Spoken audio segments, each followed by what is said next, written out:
भारी उत्साह है जनता में और काफ़ी अपने आप को अपमानित महसूस कर रहे हैं। और मेरे ख्याल से जगह जगह हर थोड़े थोड़े दूर पे काफ़ी जनसैलाब आ रहा है और सब लोग कह रहे हैं कि जो हुआ है आपके साथ वो गलत हुआ है। और ये पूरी बिहार की जनता, पिछड़ा, अति पिछड़ा, दलित, महादलित, अल्पसंख्यक, तमाम लोग और प्रगतिशील समाज के जो लोग, वर्ग के लोग हैं, वो पूरा समर्थन अपना जुटाने का काम कर रहे हैं। अब तक लाखों लोगों से हम संपर्क में हो गए हैं, लगातार कनेक्ट हम लोगों से कर रहे हैं और बीच बीच में हम अपनी बातों को भी रख रहे हैं। और जहाँ तक रिस्पांस की बात है, समाज में पूरे लोग, सब लोग आक्रोशित हैं क्योंकि इन्होंने जो मतदान करने का काम किया था, महागठबंधन को वोट देने का काम किया था और जिसके विरोध इन्होंने मतदान किया था भाजपा, उसके साथ नीतीश जी ने सेटिंग कर करके प्री प्लानिंग के हिसाब से पहले से ही, उसके बाद ये चले गए भाजपा में।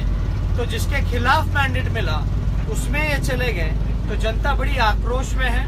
और मुझे लग रहा है कि ये जो हम अपमान यात्रा, जो जनादेश अपमान यात्रा जो हम शुरू किए हैं, ये भारी सफल हो रहा है पहले दिन से ही। अभी तो कल कार्यक्रम शुरू होना है, लेकिन आज हम पटना से निकले, पटना से वैशाली, हाजीपुर, आपका मुजफ्फरपुर, चंपारण में हम लोग प्रवेश कर रहे हैं। और जिस हिसाब से लोगों का जनसैलाब रहा है, वो हमको इतनी उम्मीद नहीं थी कि इतना कम समय में इतनी भारी संख्या में लोग आज सड़क पे उतरने का काम करेंगे।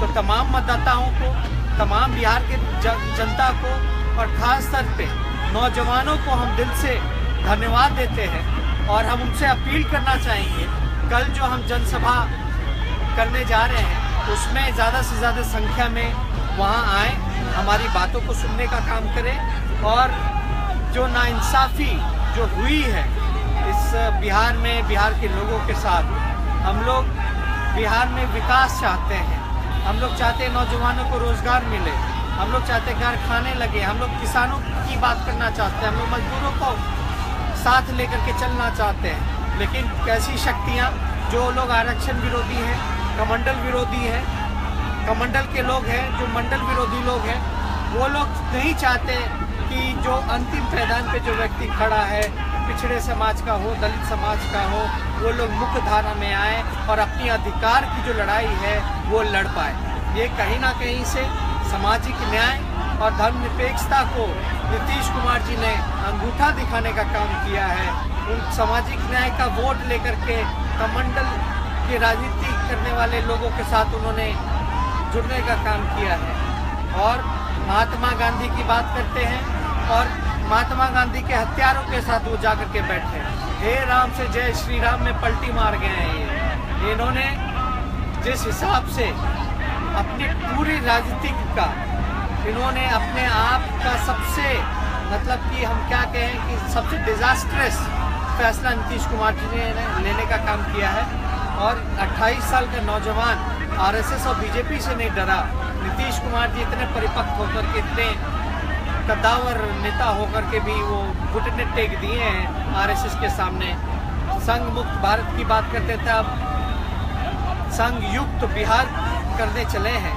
तो मेरे ख्याल से हम लोगों का एक ही कमिटमेंट था महागठबंधन बनाने के समय कि किसी भी हालत में आरएसएस और भाजपा को बिहार में नहीं घुसने देना है। ये लगातार दूसरी बार नीतीश कुमार जी ने आरएसएस को जगह दी है, पनाह देने का काम किया है। और आरएसएस के साथ इन्होंने सरकार बना के, बीजेपी के साथ जो सरकार बना रहे हैं, इसके बाद से स्थिति देख लीजिए, हर जगह नफरत की राजनीति होने लगी, भाई भाई को मार रहा है, जात की राजनीति हो रही है, धर्म के आधार पर राजनीति हो रही है।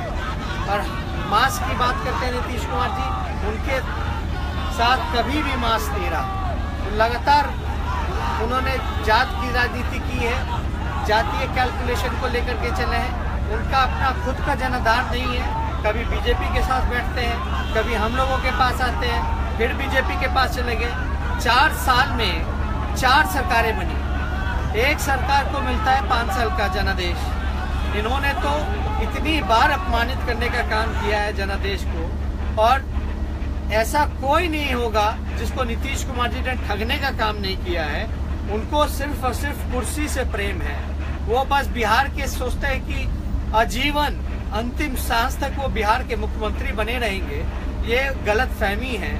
मुझे पूरा विश्वास है बिहार पर, बिहार के नौजवानों पर, तमाम पिछड़े वर्ग पर, दलित वर्ग के लोगों पर, अल्पसंख्यकों पर, किसानों पर, मजदूरों पर, कि जो हम लोग लड़ाई, उनकी लड़ाई जो हम लोग लड़ने का काम कर रहे हैं, हमारे नेता लालू जी लड़ाई लड़ने का काम कर रहे हैं। अभी किस तरह से आरक्षण पर खतरा है, संविधान पर खतरा है, और ये लोग तानाशाह का सरकार पूरे तरीके से चलाने का काम कर रहे हैं। और उनके साथ ये जा करके बैठे जिन्होंने डीएनए का गाली देने का काम किया, उसके साथ इन्होंने सौदा करने का काम किया, स्वीट डील करने का काम किया। और जितना केस, मुकदमा, एफआईआर रद्द, सीबीआई रेड और केस इन लोगों ने हमारे परिवार को बदनाम करने का काम किया है, ये सब लोग मिल करके प्री प्लानिंग के हिसाब से इन लोगों ने करने का काम किया। उनको जहाँ तक लगता है कि ये सरकार जो है लंबा नहीं चलेगी। बीजेपी की थाली इन्होंने खींच ली थी लंच का। इतने मंत्रियों को उन्होंने बर्खास्त कर दिया था जैसे दूध में से मक्खी निकाल के फेंकते हैं। तो बीजेपी को जो धोखा मिला है, पहले बीजेपी भी आने वाले समय में नीतीश कुमार जी से बदला लेने का काम करेगी। हम यही कह रहे हैं, नीतीश जी की ये सबसे बड़ी भूल है। उन्होंने अपना राजनीतिक अंत इस फैसले के साथ उन्होंने कर लेने का काम किया।